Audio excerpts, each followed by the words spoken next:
आज की ताज़ा अपडेट ये है कि देश भर में संक्रमितों की संख्या 13,387 हो गई। अब तक 437 लोगों की मौत हो चुकी। 24 घंटे में 1007 मामले सामने आए, जिसमें 23 लोगों की मौत हुई। इसके बाद देश में कोरोना वायरस पॉजिटिव मामलों की संख्या 13,387 हो गई, जिसमें 11,201 सक्रिय हैं और 1,749 लोग स्वस्थ हो चुके हैं। उन्हें हॉस्पिटल से छुट्टी दे दी गई है और 337 लोगों की अभी तक मौत हो चुकी है। आज महाराष्ट्र में 288 और गुजरात में 92, राजस्थान में 38, कर्नाटक में भी 38 और आंध्र प्रदेश में भी 38 नए मामले सामने आए। दिल्ली पुलिस के 26 पुलिसकर्मियों को क्वारंटीन किया गया है। ये आ रही है। बिहार में एक मौत और हुई है अभी। चेन्नई में 30 लोगों ने दी कोरोना को मात। क्या बात, ये देखो पॉजिटिव न्यूज है।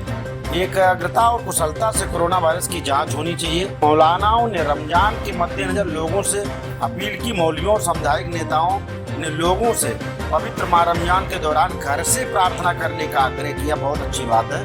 मौलवी मुफ्ती मुकर्रर का कहना है कि हमें घर पर रहना चाहिए और खुद को और दूसरों को सुरक्षित रखने के लिए सामाजिक दूरी, सोशल डिस्टेंसिंग का ख्याल रखना चाहिए। अगर हम घर में उपवास से या प्रार्थना करते हैं तो इसमें कोई समस्या नहीं। आज प्रधानमंत्री मोदी जी ने आरबीआई के घोषणाओं की प्रशंसा की। प्रधानमंत्री ने कहा कि आरबीआई द्वारा आज की कई घोषणाओं से छोटे उद्योगों, किसानों और गरीबों को फायदा मिलेगा और ऋण आपूर्ति में सुधार रहेगा। तरीके और अग्रिम साधन WMA की सीमा बढ़ाने के सभी राज्यों को लाभ होगा। इस महाराष्ट्र में 288 नए मामले आए। संक्रमितों की संख्या 3,204 हुई। एक न्यूज आ रही है जो कि सोचनी है कि सेना में अब तक 8 लोग संक्रमित हैं। ये सेना प्रमुख ने बताया है। सेना प्रमुख जनरल एम नरवणे ने जम्मू कश्मीर कुपवाड़ा में NI को बताया है। भारतीय सेना में केवल 8 लोग कोरोना पॉजिटिव पाए गए, जिसमें 2 डॉक्टर हैं, 1 नर्सिंग सहायक हैं। कर्नाटक सरकार के मुताबिक गुरुवार शाम 5 बजे से दोपहर 12 बजे तक कोरोना पॉजिटिव 38 नए मामले दर्ज किए गए। इसके बाद राज्य में संक्रमित मरीजों की संख्या 253 हुई है, जिसमें 82 को अस्पताल से छुट्टी दी गई।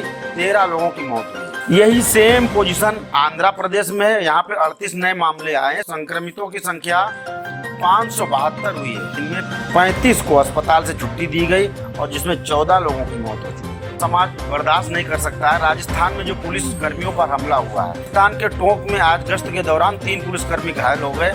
एडिशनल SP विपिन शर्मा ने बताया कि कसाई मोहल्ले में कुछ लोगों ने द्वारा पुलिस पर हमला किया गया। कुछ लोगों से पूछताछ और जाँच के लिए लेकर आए थे। CM योगी जी ने अधिकारियों के साथ बैठक की। उसमें सबसे बड़ी बात ये कहा है, इसमें कोई फर्क नहीं पड़ता कि किसी के पास राशन कार्ड है या नहीं है, आधार कार्ड है या नहीं है। अगर व्यक्ति जरूरतमंद है तो आवश्यक खाद्य पदार्थ उपलब्ध कराए जाएंगे।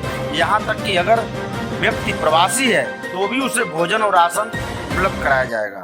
एक और बड़ी खबर आ रही है कि गुजरात में 92 नए मामले, 2 की मौत। संक्रमितों संख्या 1021। लेटर लिखा है, उसमें किसानों की गेहूं के लिए, किसान गन्ना के लिए और विगत दिनों में उत्तर प्रदेश किसानों के ऊपर ओलावृष्टि जो हुई उसके बारे में और कोरोना महामारी के बारे में। अभी बहुत मजदूर परिवारों जो बेचारे फंसे उनके लिए, सक्रिय मनरेगा मजदूरों के लिए, जिसमें कहा है कि मुख्यमंत्री जी इस पर ध्यान दें। आपदा की वजह से कई आर्थिक और सामाजिक स्तर के मुद्दे पर जिन पर तुरंत ध्यान देने के लिए। एक और न्यूज आ रही है कि G20 देशों में भारत की स्थिति बेहतर बताई। भारतीय रिजर्व बैंक RBI के गवर्नर शक्ति कांत दास ने कहा कि भारत उन मुट्ठी भर देशों में एक है जहां सकारात्मक ग्रोथ रेट दिखी है, जो 1.9% के आसपास। IMF के अनुमान के मुताबिक ये G20 अर्थव्यवस्थाओं में सबसे ज्यादा है। ये पॉजिटिव न्यूज है।